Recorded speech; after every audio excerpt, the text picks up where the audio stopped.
3100 before Christ.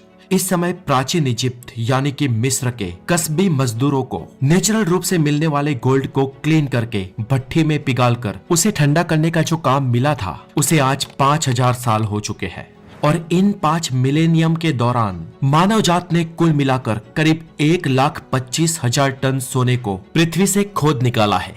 और इतने सालों में गोल्ड के ऊपर लिखे गए साहित्य यानी कि लिटरेचर की बात करें तो इन किताबों का वजन तो इस गोल्ड के 1.25 लाख टन वजन को भी ओवरटेक कर देगा।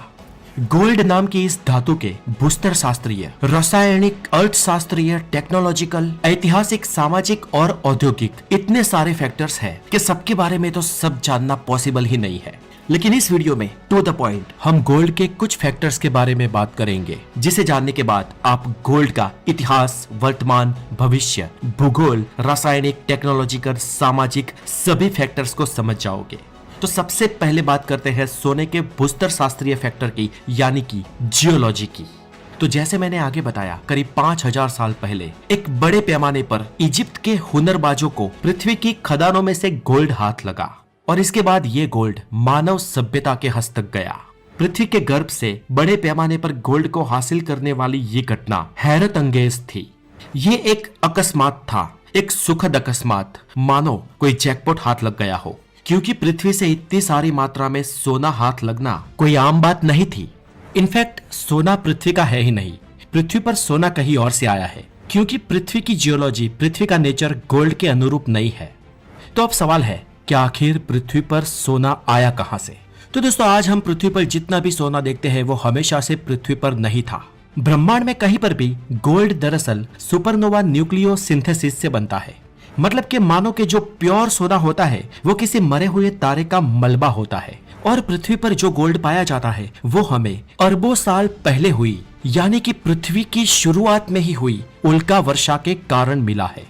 और माना जाता है कि पृथ्वी पर जितना भी गोल्ड है वो डेब्रिस ऑफ डेड स्टार से आया है, और वहां से पृथ्वी पर जमा होने वाला ये गोल्ड पृथ्वी के भूगर्भ में चला गया, क्योंकि ये भट्ठी समान पृथ्वी आज से करीब 4 अरब साल पहले धीरे धीरे ठंडी होने लगी थी। और उसके साथ पृथ्वी पर जो भी एलिमेंट्स थे, जो भी धातुएं थी, वो भी ठंडी होकर पृथ्वी की बाह्य परत के आसपास स्टोर हुई।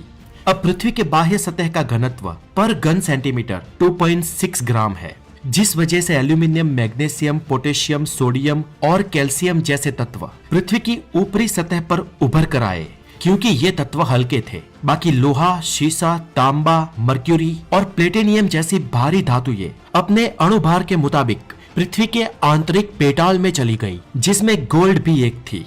इन शॉर्ट, गोल्ड के साथ ये सभी धातुएं पातालवासी बन गई, और शायद ये धातुएं हमेशा के लिए वहां पर कैद होकर रहती। लेकिन पृथ्वी पर होने वाली प्लेट्स की चहल पहल और ज्वालामुखिक विस्फोटों ने इन धातुओं को कैद खानों से तोड़कर बाहर लाना शुरू कर दिया। पृथ्वी के लावा के रगड़े के साथ ये सभी धातुएं वारंवार पृथ्वी की सतह पर ऊपर आने लगी, और ऐसा कई सारा सोना भी पृथ्वी के अग्निकृत खड़कों में भी जमा हुआ। धीरे धीरे बारिश के मार के चलते पृथ्वी के ये अग्निकृत पहाड़ भी गलने लगे, और धीरे धीरे वहां के कुछ स्वर्ण कण नदियों में भी स्थानांतरित हुए, और उसके बाद स्वर्ण के कण समुद्रों में भी जा बसे। परिणाम स्वरूप इन स्वर्ण कणों का जत्था बड़े समुद्र और बड़ी नदियों के मामले में इतना कम था कि उसे हासिल करने के लिए बहुत टाइम और बहुत मेहनत लगने वाला था। फिर भी कई सारे मिस्र वासियों ने नील नदी के किनारे पे ही वहां से स्वर्ण कणों को हासिल करना शुरू कर दिया। इस स्वर्ण का आर्थिक महत्व और अर्थशास्त्र भी उस समय के लोग समझ गए थे। तब कोई चलनी सिक्कों का अस्तित्व नहीं था, नोट की तो बात ही छोड़ दो। और तब बाटर पद्धति के अलावा सारा कारोबार सोने से चलता था। इस सोने के कारण कई सारे साम्राज्य बने और इसी के कारण खत्म भी हो गए। दौर ये आया कि सम्राटों की लश्करी ताकत भी इस स्वर्ण पर ही डिपेंडेंट थी। इतनी जानकारी के बाद दोस्तों, अब हम सोने की फिजिक्स और उसके बाद उसकी केमिस्ट्री पर जंप लगाते हैं। और इस जंप को आप मजाक में मत लेना दोस्तों, क्योंकि इस जंप में हम वो बताने वाले हैं जो आप नहीं जानते होंगे। मानव सभ्यता के ड्रामेटिकल चेंज के लिए ये सोना ही कारणभूत बना है। अगर हम फिजिक्स का ही एक उदाहरण ले तो मध्य युग में यूरोपियन देशों में गोल्ड दुर्लभ था। मिडल ईस्ट में भी रेगिस्तान था, कोई नदी या नाले नहीं थे, इसलिए अरब देशों में भी गोल्ड की अछत थी। और गोल्ड की इस समस्या को हल करने के लिए वहां के एल्केमिस्ट यानी कि कीमियादार अपना दाव आजमाने लगे और यूरोपियन और मिडल ईस्ट के एल्केमिस्ट ने पारे को गोल्ड में बदलने की कोशिशें चालू कर दी। लेकिन पारा ही क्यों? तो दोस्तों ऐसा है कि पारे और गोल्ड की नाभिकीय भ्रमण कक्षा में सिर्फ एक इलेक्ट्रॉन का डिफरेंस है, जहां पर गोल्ड में इलेक्ट्रॉन्स का जुमला 80 होता है और पारे का 79। अब दोस्तों उस समय के एल्केमिस्ट ने सोने और पारे के बीच के इस एक इलेक्ट्रॉन वाले छोटे से डिफरेंट को मिटा देने की सोची और इसके लिए उन्होंने अथाक प्रयत्न किए, लेकिन सब के सब निष्फल रहे। पारे को गोल्ड में कोई परिवर्तित नहीं कर पाया, पर फिर भी इन एल्केमिस्टों की मेहनत माटी नहीं बनी, मतलब कि उनकी मेहनत रंग लाई। भले ही वो पारे को सोना ना बना पाए हो, लेकिन पारे को गोल्ड बनाने के लिए उन्होंने जो भी प्रयोग किए उसमें पारे को नहलाने के लिए उन्होंने 3 एसिड्स का आविष्कार किया, जो थे सल्फ्यूरिक एसिड, नाइट्रिक एसिड और हाइड्रोलिक एसिड। और ये एसिड सच मानो दोस्तों तो उद्योग जगत में गोल्ड से भी ज्यादा कीमती है, क्योंकि इन 3 एसिड्स के बिना औद्योगिक जगत बन ही नहीं पाया होता। अब दोस्तों हम गोल्ड की केमिस्ट्री में अभी इंटरवल लेके फिर से इतिहास पे आते हैं। यूरोपीय एल्केमिस्ट तो यूरोप की प्रजा के मनोरथ साकार नहीं कर पाए, लेकिन 16वीं शताब्दी में पोर्टुगीज और स्पेनियार्डो मध्य और उत्तर अमेरिका गए और वहां पर जो स्वर्ण भंडार उन्हें दिखा, माइंड ब्लोइंग, क्या गजबनाक था। दोस्तों दरअसल यूरोपियनों के जाने से पहले ऑलरेडी नॉर्थ अमेरिका और साउथ अमेरिका में कुछ सभ्यताएं रहती थी जो वहां के मूल निवासी थे, जैसे कि आज के कनाडा और यूनाइटेड स्टेट्स में जो लाल चमड़ी के लोग रहते हैं। हालांकि उनको यूरोपियनों ने खत्म कर दिया है, लेकिन जो कुछ भी आज बचे हैं उन्हें रेड इंडियंस कहा जाता है। और ऐसे ही एक प्रजाति साउथर्न अमेरिकन कॉन्टिनेंट में रहती थी जिसका नाम था इक्का सिविलाइजेशन।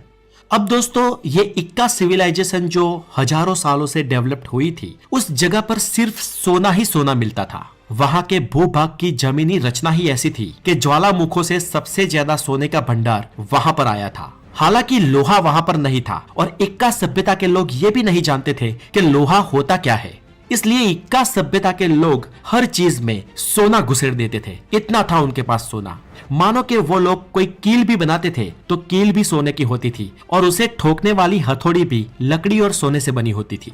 इक्का सभ्यता के लोगों के घर के बर्तन, चेयर, चम्मच सब कुछ सोने से बना होता था। ये इक्का सिविलाइजेशन की और भी एक प्रथा थी जो प्राचीन इजिप्तियनों से मिलती थी। ये लोग भी मृत देहों के साथ सोने के आभूषण गाड़ देते थे, फिर भी सोना इनके पास इतना कि खोट ही नहीं रहा था। लेकिन उनके सोने के भंडारों में खोट पैदा करने के लिए पोर्टुगीज और स्पेनियार्डो वहां आ खड़े हो गए। वहां जाकर पोर्टुगीज और स्पेनियार्डो लोगों ने देखा तो उनकी आंखें तो फट गई। इतना सारा गोल्ड एक जगह पर कैसे हो सकता है? और ये देखते ही इन्होंने इस हद तक जनसंहार चलाया कि इक्का सिविलाइजेशन का ही नाश कर दिया और सारा सोना भर भर कर यूरोप ले गए। 18वीं सदी में ही करीब 1350 टन से भी ज्यादा सोना साउथ अमेरिकन कॉन्टिनेंट से यूरोप ले जाया गया और सारा का सारा सोना था लूट मार का सोना। उसके बाद 24 जनवरी साल 1848 की बात करें तो एक जेम्स मार्शल नाम के यूरोपियन को अमेरिका के कैलिफोर्निया राज्य की एक रिवर में और वहां के नदी नालों में चमकदार सोने के कण मिले और यहाँ से शुरुआत हुई गोल्ड रश की। और रातों रात हजारों लोग उस जगह पर बस गए और एक गांव का निर्माण हुआ जिसे येरबा नाम दिया गया, जो कुछ समय बाद सैन फ्रांसिस्को के नाम से जाना गया। इसके बाद इस पीली और चमकदार धातु का भंडार अमेरिका में भी बढ़ने लगा। तत्पश्चात साइबेरिया में भी सोना मिला और रशिया भी स्वर्ण जड़ित हुआ। और उसके बाद साउथ अफ्रीका में सोने की एक नहीं 5-5 खदानें मिली और अफ्रीका भी स्वर्ण जड़ित हुआ। लेकिन अफ्रीका की बदनसीबी ये कि वो बस मजदूर ही रह गए। वो खुद का सोना खुद ही यूज ना कर सके क्योंकि ब्रिटेन ने कॉमनवेल्थ के नाम पर कंट्रियों में लूट मचा रखी थी। और इस तरह कुछ देश सोने के कुबेर भंडार हो गए, समृद्ध हो गए। अब दोस्तों सोने की कीमतों की बात करें तो वो हमेशा 24 कैरेट में ही तय होती है। सबसे शुद्ध गोल्ड 24 कैरेट का होता है। अगर गोल्ड 8 या 9 कैरेट का हो तो उसे गोल्ड ही नहीं माना जाएगा क्योंकि उसमें बहुत ज्यादा मात्रा में अन्य धातुएं मौजूद होगी। गोल्ड की वस्तु को गोल्ड मानने के लिए वो 10 कैरेट या उससे ज्यादा की होनी चाहिए। अमेरिका की बात करें तो वहां पर आमतौर पर 14 कैरेट की ज्वेलरी बनती है। यूरोप में ये चलन 18 कैरेट का है। मिडल ईस्ट में 21 कैरेट के, जबकि भारत में 22 कैरेट के गहने बनाए जाते हैं। पर हमारे देश में बिहार और उड़ीसा के लोग आमतौर पर 24 कैरेट के गहने पहनने का आग्रह रखते हैं। 24 कैरेट के गहने नर्म होते हैं और लंबे समय तक पहनने से मुड़ भी जाते हैं। सबसे ज्यादा गोल्ड किस देश के पास है? तो दोस्तों, सबसे ज्यादा गोल्ड किस देश के पास है, इस सवाल के जवाब में आमतौर पर हमें जवाब मिलता है अमेरिका के पास। मतलब ये ऑफिशियल गोल्ड है और इसमें से सबसे ज्यादा अमेरिका की सरकार के कब्जे में है। तो विश्व में ऑफिशियली सरकारी तौर पर सबसे ज्यादा गोल्ड वाला देश अमेरिका है, जिसके पास 8,134 टन सोना है। जबकि माना जाता है कि इंडिया के पास करीब 800 टन सोना है, जिसमें से 760 टन सोना आरबीआई के पास है। यानी कि ये सब ऑफिशियल आंकड़े हैं। लेकिन क्या आपको पता है दोस्तों कि इंडियन लोगों के पास कितना सोना होगा?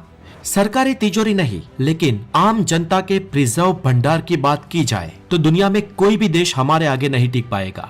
हमारे तो मंदिर भी स्वर्ण जड़ित है और मंदिरों के भूगर्भ में भी अथाक सोना पड़ा है। हालांकि सोने की खदानों के मामले में हम पहले से कंगाल हैं, ना ही हमारी नदियों में सोने के कोई कण पाए जाते हैं। तो आखिर इतना सोना भारत में आया कहां से? तो दोस्तों, भारत के व्यापारी सदियों से हमारे मरी मसाले, कपड़ा और कलाकृतियों को विदेशों में जाकर बेचा करते थे और उस वक्त ये सब जीवन जरूरी चीजें आज के पेट्रोल से भी ज्यादा जरूरी हुआ करती थी। और इसी व्यापार के बदले भारत में सदियों से सोना और चांदी आता रहा है और ऐसे हम गोल्ड के प्रिजर्वर बन गए। हमारी आम जनता के पास बहुत सोना है। दुनिया भर के अर्थशास्त्रियों के एक आंकड़े के मुताबिक भारत के पास आज करीब 10,000 टन से ज्यादा सोना है। अब अगर आपके पास टाइम है तो 10,000 टन मल्टीप्लाई बाय 1,000 ग्राम करो और आपको जो आंकड़ा मिले उसे आज के गोल्ड की प्राइस से फिर मल्टीप्लाई करो। बस उतने पैसों का सोना आज हमारे पास है। और दोस्तों, अगर आपको वो खतरनाक आंकड़ा मिल जाए तो मुझे कमेंट करके जरूर बताइएगा। कमेंट पढ़ने वाले लोग भी जाने कि इंडिया के पास कितने का सोना है। तो दोस्तों, आज के लिए इतना ही। और द नॉलेज का ये प्रयत्न, ये वीडियो आपको अच्छा लगा हो तो इसे शेयर करें, लाइक करें, सब्सक्राइब करें और बने रहे द नॉलेज के साथ। अपना बहुत सारा ध्यान रखें। Have a wonderful day, take care.